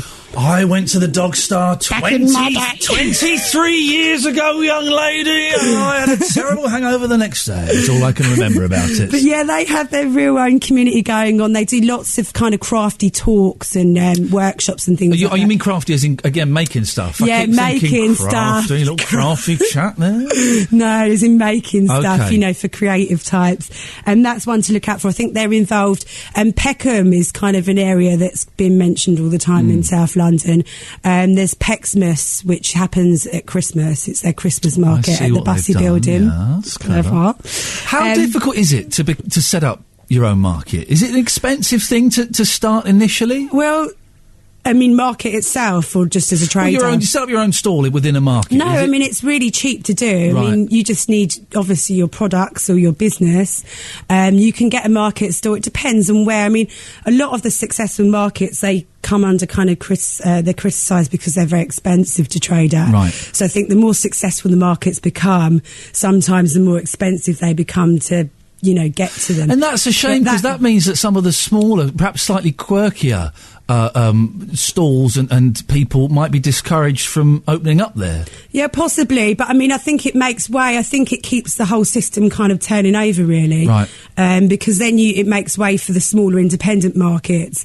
Like some of them are, you know, even like Brixton Station Road's really cheap. I think it's about £20 for a Saturday stall, which isn't much at all. Yeah. In comparison to, say, East London and Brick Lane, where you're paying maybe £90, I think, for a Sunday, or Old Spitalfield. Really? Yeah, it's a lot of money. I mean, it's pretty hard. Like, we've got people on our website who sell, you know, all sorts of products, from kind of handmade cards to, you know, stationery, things like that. You think, how many cards do they need to sell in order to make their money for the day? Like, you kind of weigh it up and think, I don't know.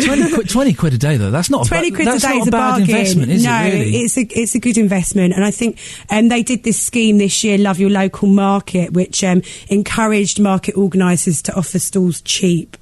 To people wanting to try out the market. Oh, yeah, no, this was all across the country, wasn't it? They were doing this, so people would try it. Markets are politically very fashionable too, you know, at the moment. But, yeah, I mean, it's a great way, obviously, to test out your business, test out your product. You can get feedback directly from people. So great. I mean, compared to the high street, you can't beat it, really. And people love doing the markets. I mean, when you talk to people, it's often about their passion for just being in that environment, you know, being customer facing and meeting other traders as well and learning from them. So, you know, when you go past food stores and they've got little bits of cheese on, how much are you allowed to take before it starts? They're tiny, aren't they? Yeah, they are. Are you allowed to take like a handful or keep coming back? What's the rule there with that? I don't know, but I'd probably take a few too many. Food markets are dangerous. They are very dangerous. We've got time for one more. Go on, give us one more South London market, if you've got any left, or have we used them all up? No, and one that's coming up actually that's thinks on this weekend, 4th of August, is West Norwood Feast in Lambeth. Okay, go on. What's so special about this? Well, this is another great example of a community-run market. So there's nothing in West Norwood, as you know. They have 4 different quarters. Well, hang on a second. Can I just distance myself and the BBC from that statement. There must be plenty to do in West Norwood, well, surely. The people of West Norwood are really proud of this market because it's, it's an event. It's a social calendar event. So they have lots going on there: food fair and artisan market, retro village. So that's one going on this weekend actually that people can check out. And all the events I've mentioned are on our website. Okay. ilovemarkets.co.uk. Okay, and how do if I did have a market stall, I don't.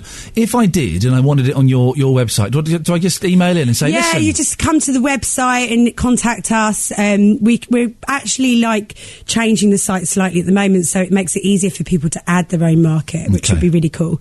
Because we hope to represent all different markets across London, really. But it's one of those things, if you've got nothing to do on a Sunday morning, or, it's one of those, should we go for a wander around a market? And it's great, isn't it? It's just that noise and Where's that your atmosphere. favourite market then?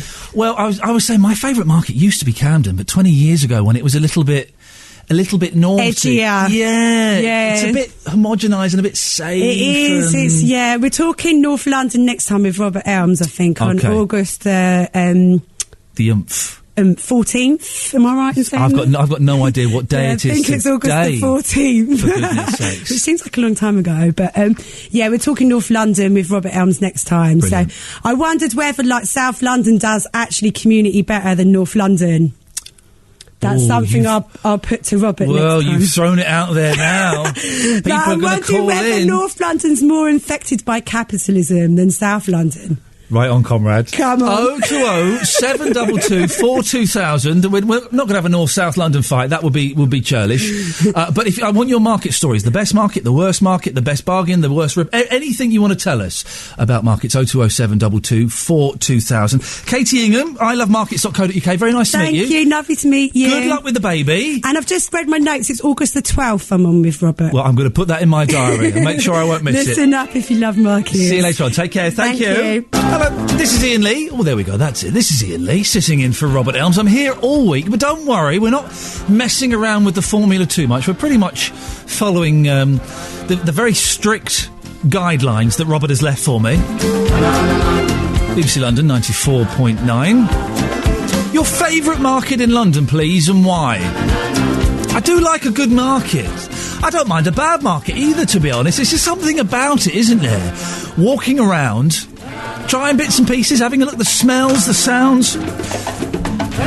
The one market I don't get, shall I say this? Farmers markets. I don't want to buy a loaf of bread for £5.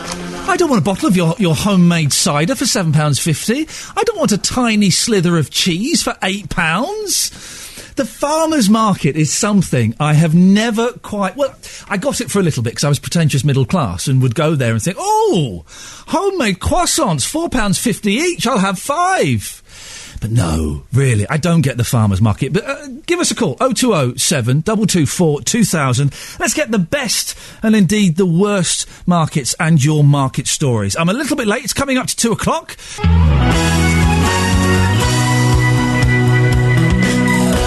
BBC London 94.9. London's news, London's stories.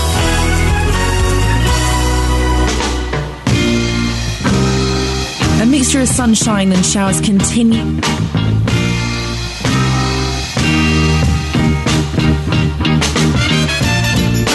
Oh dear, we were getting away so well, weren't we? We almost got away with it. And then this silly sausage left the fader open and we got a little bonus weather update. Sorry. This is Iain Lee sitting in for Robert Elms and they're making a general hash of things. But that's all... I'm doing it to make Robert look even better, you see. When he comes back, it'll be all smooth and wonderful. Robert, I was listening last week to that Iain Lee and I've made a load of mistakes. We'll get by. This is Iain Lee sitting in for Robert Elms, BBC London 94.9, here until 3 o'clock. The last half hour of the show, we've got Joe Stilgo coming in. He's a pianist and a singer. He's got a new single out. He's going to play that live. There is a piano in the studio. He's going to sing and play it live. Wonderful.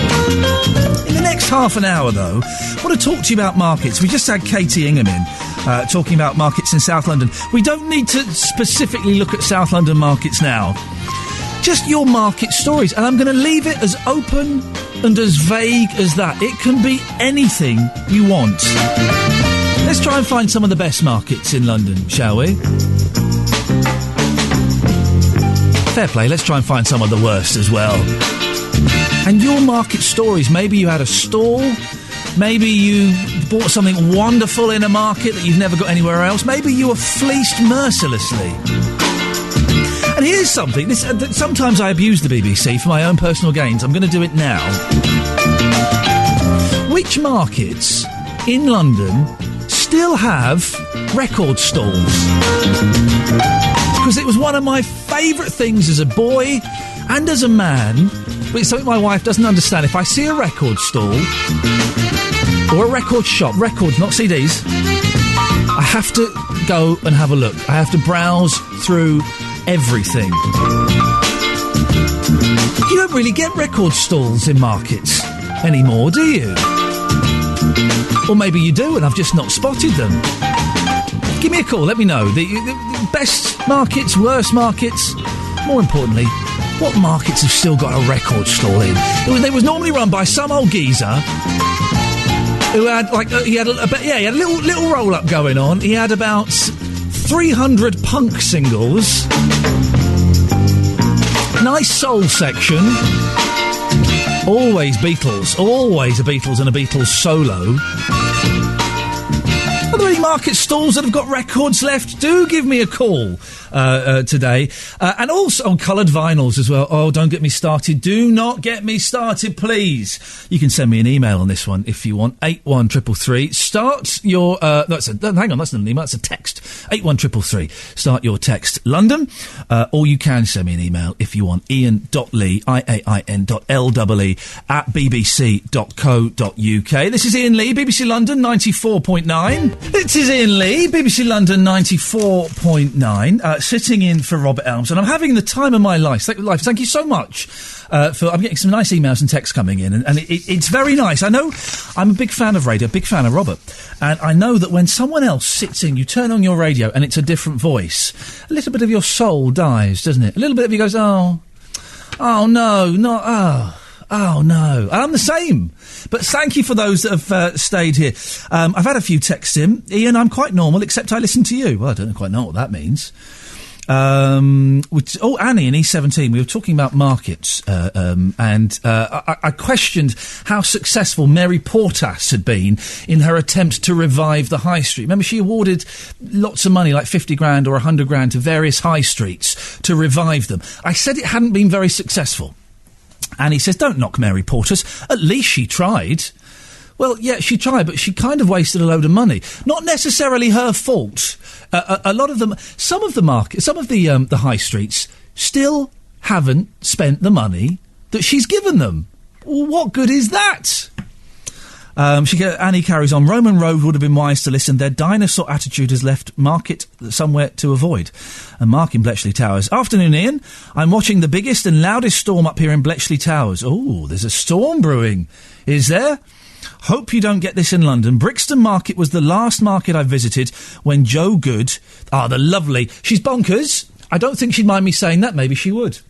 And if she does mind, she'll let me know very shortly. I like Jo. She's brilliant, though. I visited there when Jo Good did her show there. I'd not been down there since 1968. I do want to know your market stories. Can we find... I don't think even Camden Market has got record stalls in anymore. Has it?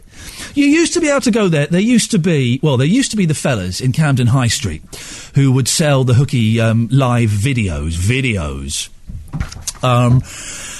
And there was a great guy, a bloke called Dave, at Camden Market on the right-hand side. As you with the electric ballroom on the right, you keep going, you go past the open market, and then the covered market just over the bridge. There was a guy called Dave who used to have a fantastic stall selling vinyl and CDs. And in there was a vinyl market as well. Are there any markets in London that have vinyl that you can buy? Glenn in W10 has just texted in 81333, starting his text, London. Portobello Market has vinyl stalls. I know the one under the canopy bit on Sunday has some great classic stuff. There's something, and I'm gonna paint with a rather generic, slightly sexist brush. Okay, it's a man thing, isn't it? It's a man thing to look through markets, look through record stores and stand there and thumb through. And even what we do, and if you want to correct me, 0207 224 2000, even pull out and stare for quite a long time at records we already have. Oh, there's Extra Texture by George Harrison. Yeah, I got that. But, yeah, you can stare at it for ages and read it, even though it's at home in your room. Michael's in Harrow. Hello, Michael. Yeah, good afternoon, Ian. Michael, are you a fan of markets? Yeah, Portobello Road, actually. I like that. I've seen that store. Bought records in the 70s from under the canopy there. Is it still there? The Portobello Market still has the vinyl stalls, does it? I don't really. It was more, in the sort of punk thing. Right. I used to buy the records, in the 70s, and so yeah, I don't really buy them now. But yeah, I go there regularly, and there's a fantastic Malaysian restaurant just under the Westway there, and called Makan. So yeah, go there, and the market's still really good. The market is good. Do you know, I've not been there for a while. That used to be my little treat at weekends, was to go up there. One of the great things you just reminded me about markets is some of the food you can get. Some of the stalls selling food from all over. You mentioned Malaysian food, or Thai food, or Chinese, or Jamaican food. All these different foods, the smells. Yeah. And you can get yourself good portions for not much money as well. It's reasonable. It's very, very good prices. Yeah, I mean, this is actually a sort of restaurant cafe that's open, every day till 9 o'clock, and the quality, I think, I've spoken to Malaysian people in the restaurant, and they said it's as good as their mum's cooking. So, this is the thing. If you can find a Chinese restaurant that's got Chinese people in, or a Japanese restaurant that's got Japanese people in, head there. If they're eating their own food, then that's the place to go, isn't it? Yeah, I heard that from a Malaysian bloke. Told me that, and up in Goulburn Road, there's good Moroccan food. You can buy street food there now. There's all like these little stalls have opened, and yeah, it's still great. Portobello Road. Well, thanks, Michael. You're making me feel really hungry now. I'm stuck in this glass box, and I'm starving now. Now, you mentioned vinyl. Do you still have any vinyl, or have you got rid of it all? No, I've still got some of the old music from the early 70s, like Bowie till Alice Cooper. Do you dig it out and play it on vinyl? I did, yeah, on an old, the one with spindles. My mum and dad's, it was a wedding present. When those little, it was like a box, and you lift up the lid and stack the records up. Oh, mate. That's the only record player I've got. So. Oh, but listen, is it like an old dancette kind of styly record player? I think it's Ferguson, I think. That's what 60s and 70s singles should be played on. They shouldn't be played on compact disc or MP3. They should be played on those bad boys. Yeah, then they drop down, then you can stack a few up and they drop. And if you stack too many, they start to slow down a bit. Probably. It's a while since I used it now. Oh, Michael, listen, do me a favour. Go and dig it out. Line up some singles on there this afternoon and have a listen. It will sound wonderful. I will, yeah. Michael, very nice to talk to you. Thank you. My little boy, who's 3.5, when I showed him a record for the first time... I buy quite a lot of records on eBay, I know. And when I showed it for him for the first time, what's that? It's what we play music on. Is it a DVD? No. Is it a CD? No. What is it? And we've got a dancette record player. It's beautiful. About 1964. Put it on eBay. It's gorgeous. And I've kind of given it to him because I had a record player at his age. And he loves it. He loves the whole thing of opening the box, getting the single out, putting it on, putting a few singles on, putting the arm across, flicking the switch. Oh, and to watch him dancing to the Hollies... or dancing to Please Please Me by the Beatles in our garage. My wife won't allow it in the house. Helen's in Brixton. Morning. Good afternoon, Helen. Oh, no, Helen, whereabouts are you? Are you there? Helen, we'll put you on OS 7 in a second, and we'll speak to you about... Listen, bear with me. It's my first day in this studio. Of course a few gremlins are going to pop up. Helen, are you there now? Well, I can hear you, but I've got my you're probably getting a lot of feedback, so I'm sort of listening. Switch your radio off. We can have a proper phone call. call. I can't hear anything. You should be able to hear me now, Helen. Yep. You got it. It's fine. I'd flicked the wrong switch. Okay. Portobello Market, you know the record stall, do you? Yeah, I know Dave, the guy that runs the record stall under the canopy at Portobello on a Saturday. And is it still there? He's still there. He's been doing it the whole time I've known him, which is since 1990. He was doing it before that, and he's always been at Portobello. And it's still his own record collection he's selling. Wow. How big must his record collection be, then? Pretty amazing. He also does some of they have these big record fairs for traders at Earl's Court every now and again. He does those sort of things as well. I haven't been. I love those record fairs, and again, I can spend the whole day there just going through those racks, looking at it. There's something deeply wonderful and soul stirring about going through a box of vinyl. It's definitely not just a male thing, because I've always done that as well, and. Actually, my boyfriend thinks I'm a bit of a nerd in that respect. Listen, you and I should go out one afternoon and go and do this, because my wife just doesn't get it. And if I say I'm disappearing into a record shop, she'll say, right, you've got 20 minutes, and if you're not back out, I'm going home without you. So I can understand, what it's like to be the partner of someone who doesn't get it. Yeah, but vinyl's definitely come back into full force. Dave said that he's just not selling CDs anymore. Basically, no one's buying them, but they're really into the vinyl. And actually, I have another friend who's got 2 record shops up in up north somewhere, and he's just opened a new one that's just vinyl. Wonderful. That fills my heart with joy, knowing that someone has opened a vinyl record shop. Helen in Brixton, thank you very much. 0207 224 2000. Well, we're talking about vinyl in markets. We can talk about that. We can get your market stories. Coming up before 3 o'clock, we're going to have a guest. We've got Joe Stilgo coming in, which I'm very excited about. But before that, should we have a little bit more music? Yes, why not? A little bit of Solomon Burt there. We're getting reports of storms in various places, especially towers. There was nearly one here in central London earlier, but the sun seems to be out. Permission to speak freely. I've had enough of this hot weather. I've had enough of this hot weather, please. It's given me headaches, I'm sweaty, I'm uncomfortable, I'm having to sleep. I don't like to say this. I've got young ears listening, school holidays and everything. I'm having to sleep naked in bed. It's not pleasant for anybody involved. Nobody wants to see that, least of all me.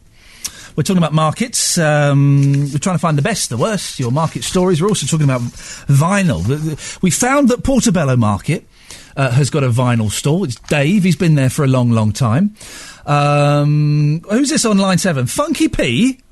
Hello, mate. How you doing? Yeah, I'm fine, thank you, Funky P. How you doing? Yes, very well, thank you, mate. Yeah, very well, thank you. We're looking for market stalls that have still got vinyl stalls. Do you know any? Yeah, I do. I was up Brick Lane yesterday. I DJ still, and I still play vinyl. Nothing but vinyl. So I go down to Brick Lane. I go down to Camden, and still sorts out my vinyl. So, now, what kind of stuff are you DJing? I'm playing 60s, 70s soul, real R&B, what we used to call real R&B. So you don't mean Beyonce and Rihanna? No, okay, right, yes.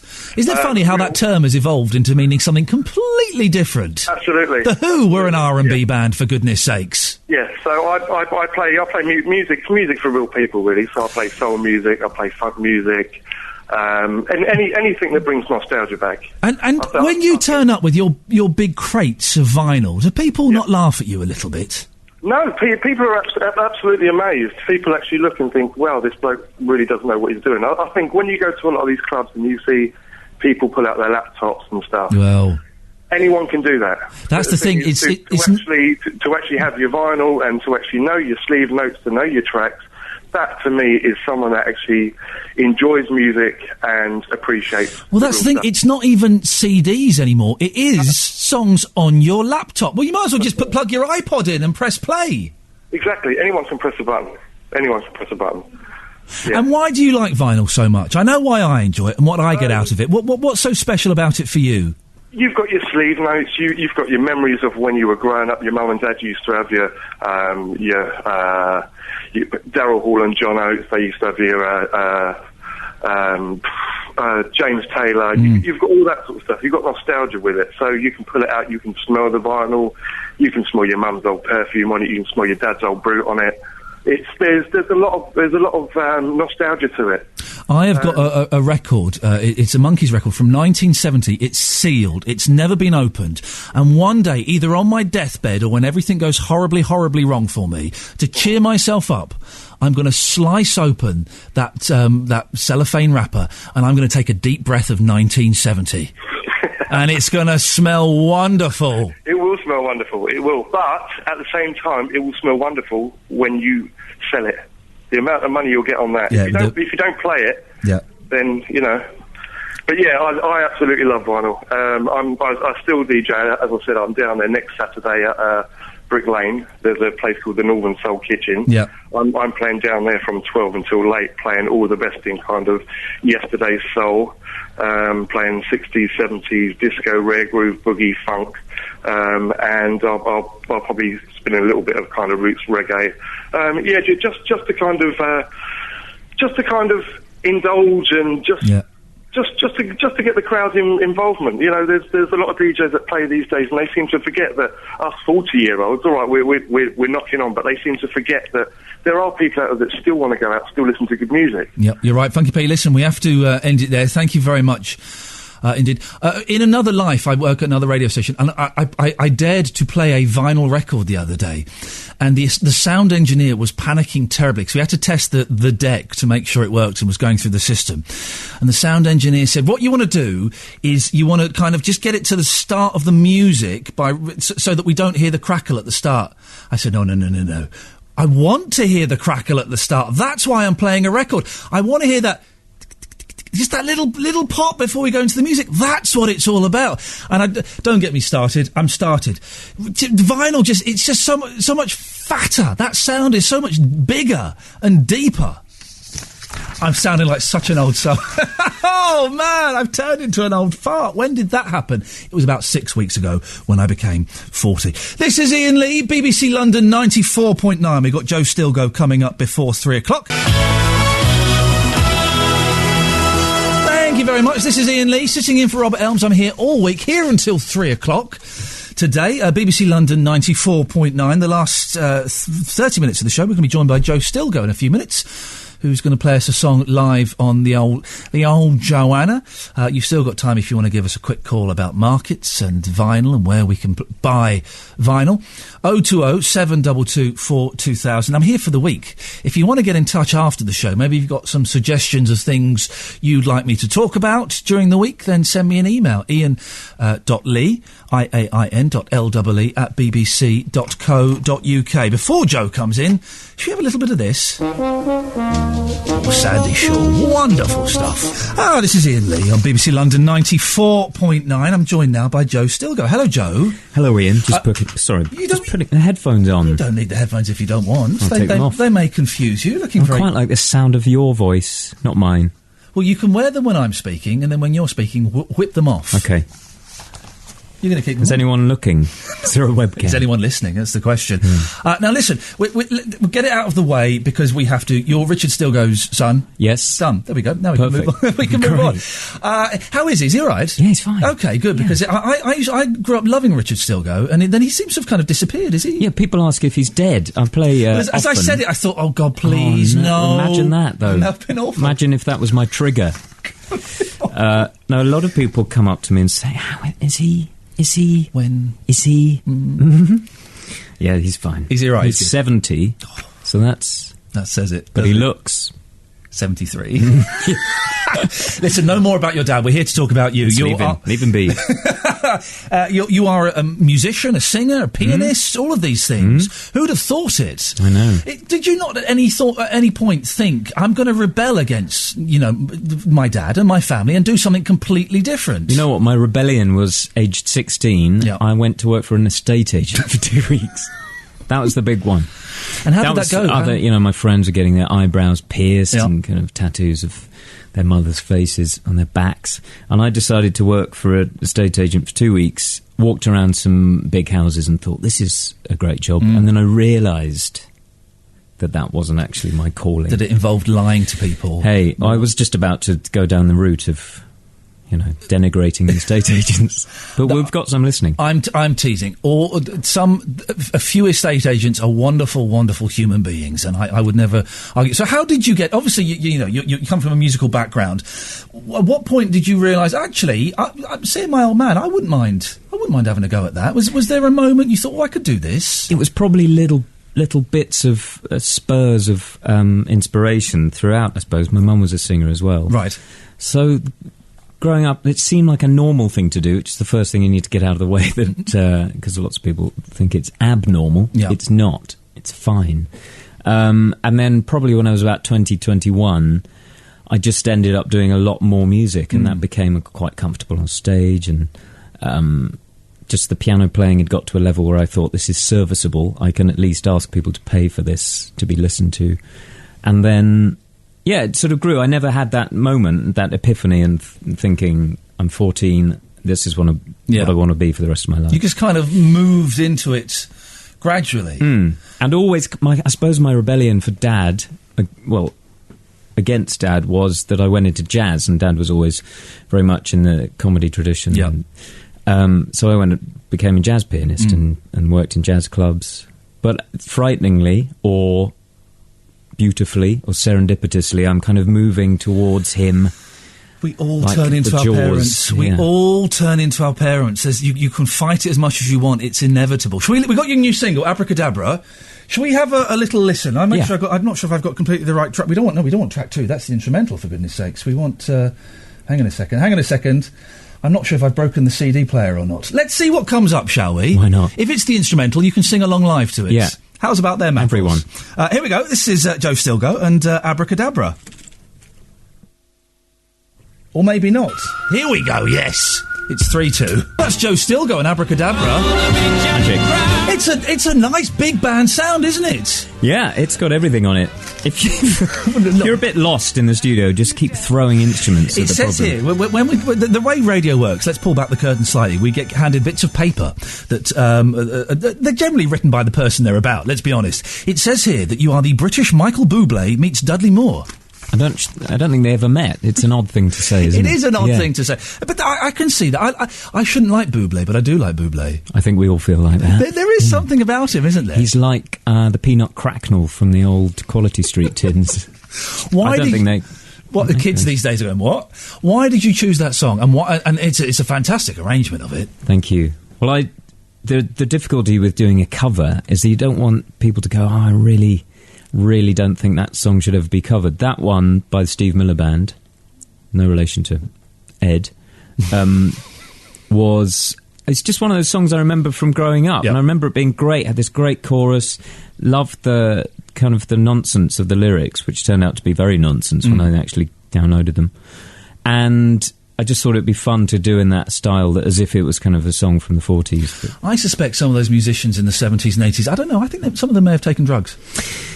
Well, I don't know. People still do, but more things like Sanatogen. Yes, oh man, alive. Get me some Loratadine. Get me some of that bad boy. So what kind of... You're playing gigs and things. What kind of venues are you playing? Where are you playing?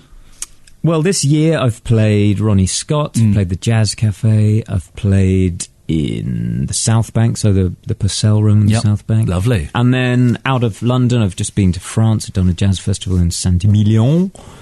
Nice wine. And all over the place, really. I've been to Italy, I've been to New York last year. So a kind of jazz clubs, concert halls.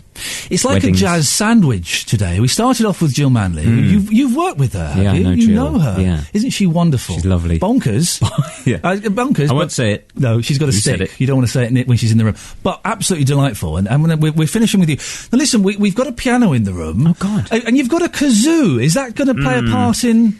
Well, you did mention it. It's a shame. I thought it would be a special surprise, or I wouldn't use it. But now you've mentioned it, it feels like we have to kind of... technically have to use it. If the kazoo is mentioned on air, it must be played. I feel like it's all right because Eric Clapton used it on a record, so at least there's some kind of... Did he?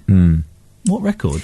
The Unplugged record, you know, the one that everyone's got. Oh, yeah, that one, yeah. Yeah. I find Clapton a little bit tedious. I know it's blasphemy, as he is I was indeed going to God. do an Eric Clapton song, and he's popping in as well. Wowzers, that's awkward. What have you got for us? Do you want to go and set up and... say set up. Do you want to move the move 2 mics. feet? Excuse me. He's there, and he's now there. Yeah. There we go. You should be able to... We can hear you. That's it. It's lovely. Go on, what have you got for us? Well, I'm going to do a song, I hope... It's probably as old as this piano. It's from 1931. Oh. So this is one for the kids. This is called Dream a Little Dream of Me. Oh, beautiful. Away you go, sir. Fantastic. We'll have some of that. Come and sit back over here, please. Come on. Thank you. Hey, that was good. And there will be young people out there going, hang on a second, that wasn't written in 1967 by the Mamas and the Papas. It is an old standard, so. isn't it? Yeah. It's a cracking song. They had the hit, didn't they? They had the hit. Mama Cass had the hit with it, but yes, it's an old standard, a gorgeous song.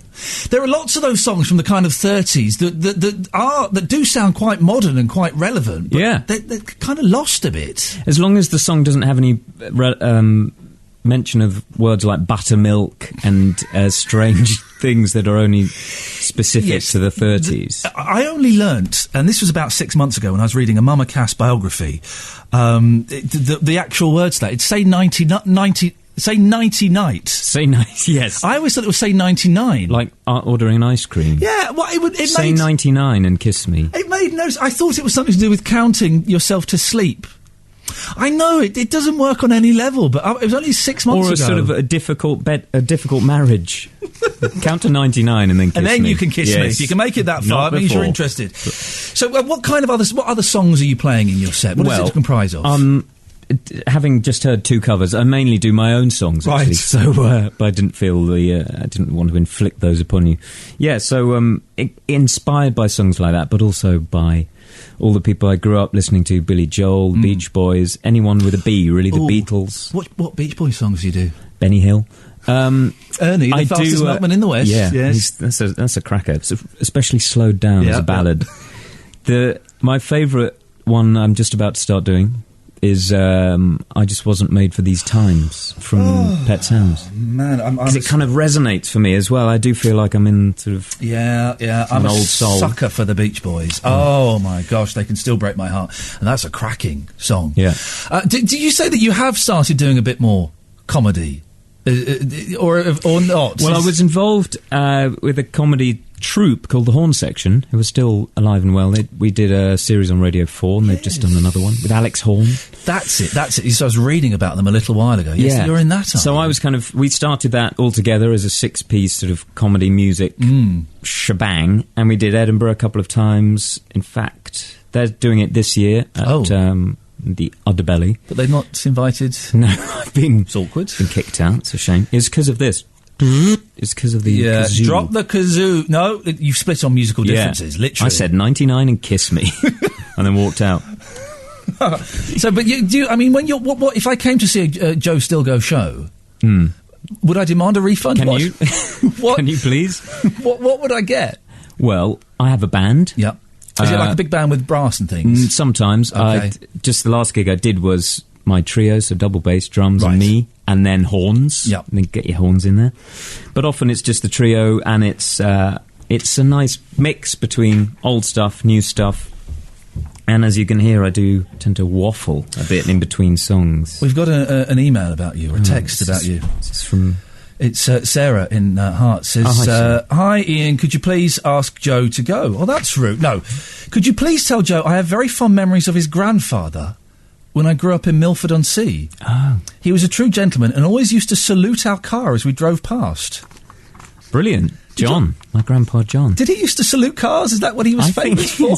He might have been wearing his slippers at that point. He used to give me a 50p piece when it had hands on it. Do you remember on the 50p? I do, yeah, I do remember that. And he'd say something about my hand plus your hand equals 2 hands plus 5 hands, 7. He confused us a lot, but he was a lovely man, so I'm very glad. Is there a website? If people want to come and find out more about you and find out about your songs and your gigs and things like that, where should they go? joestilgo.com. Yep. On Facebook, Twitter. There is also... Google, which you can use. I've heard of this Google thing. I've heard good things about it. I'm on Wikipedia, and I promise I didn't write any of that. And there are also other websites, but but the Those first are the ones, best ones. yeah. Wikipedia, the home of the made-up fact. I like to call it. Hey, it's very, very nice to meet you. Thank Great you so to much meet for you. coming Thanks, in. Ian. Best of luck with it. Best of luck with everything. I can say that because I'm an old man and you're still comparatively young. Thank you very much. I hope it all works out Can I for use you. that as a quote? You can have comparatively it, yes, young. You could have that. He's a very nice chap, Joe. I suspect, and I'm not ashamed to admit this, there's a little bit of flirting going on between me and Joe. Both happily married gentlemen, but there was a moment. Well, we just had our photo taken. I said to him, you smell very powerful. He's got a powerful scent about him. Something about it. I enjoyed that. For me, I'm a big fan of live music, but someone singing and playing on the piano, it's just one of the most basic pleasures in life, isn't it? I'm so... I tell you who I hate. I hate people who can sing. It makes me so jealous. People who can sing and play the piano makes me double jealous. Because I can't do either of those things. There's a turning point in most of our lives when we have to accept that we can't sing. And I accepted this about 12 years ago when I recorded a song for a friend and I played it back and I went, yeah, but what have you done to it? Have you done something to the voice? Oh my gosh, that's actually how I sound? And it was a heartbreaking moment, but a moment we all have to endure, most of us have to endure, when we realise we cannot sing. So to see a good-looking young man singing well and playing the piano, it makes me sick. Sick with envy. He was excellent, and I've got a copy of his album as well, Freebies. Oh, do I have to declare that? Listen, this has been an absolute joy. This is Iain Lee sitting in for Robert Elms for the rest of the week here on BBC London 94.9. If you want to get in touch with me while I'm off air, do send me an email, iain.lee@bbc.co.uk, IAIM.LEE@bbc.co.uk. Back tomorrow at 12.